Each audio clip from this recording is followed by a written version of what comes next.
सुप्रभात. श्री परमरहस्य वाचन, अध्याय 8, श्लोक क्रमांक 5, ओवी क्रमांक 28. श्री गणेशाय नमः. श्री गुरुभ्यो नमः. श्री सरस्वते नमः. यथा कुभं जलं देवी दह्यते अग्निवेदतः तथा ज्ञानक्रिया वेदात् देहो लिंगमयो भवेत्. बाह्यक्रिया अंतरिज्ञान दोहीचे कैसे होय एकपण, तयासी दृष्टांत देईन तू परिस देवी. अग्नी तरी असे बाहेरी, जळ असे घटा भीतरी.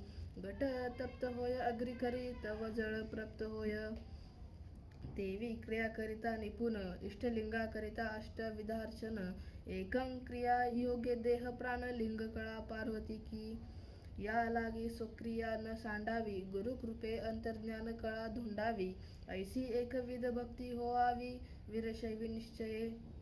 शिव प्रसाद संपत्त्या जात निर्मल देहिनां. पंचेंद्रिया प्रवृत्ती सत्या पंचानुप्रतरणम्. प्राणाची मलिनता गेलविन, प्राणलिंगी लिंग कळा नये जाण. मनोने जसे इंद्रिय दमून स्वाधीन ठेविजे. प्राणाचे भोक्तव्य असे जे जे, ते आधी लिंगासी अर्पिजे. मग आपण ओरिगिजे, ऐसा नेम असावा. या परिक्रिया आचरण, हे लिंग प्राणलीचे लक्षण. क्रिया आणि ज्ञान विन न पावे मोक्ष मार्ग. ऐसे पूर्व अवगुण जाता सहज, प्राणलिंग कळेचे प्रकाशे तेज. मग देह होय प्राणलिंगी सहज, लिंग लक्षण अंगाये. ते कैसे मनसी तरी ऐक, ईश्वराची जी पंचमुखे नेमक. पंचेंद्रिय अर्पिजे सुख, जे जे होईल ते ते.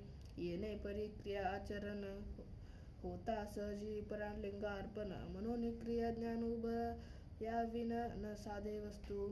क्रियाहीन ज्ञान एकूण, वस्तू साधू म्हणती अज्ञान. अथवा क्रियेनेची साधू ज्ञान विन भावती तेही मूर्ख.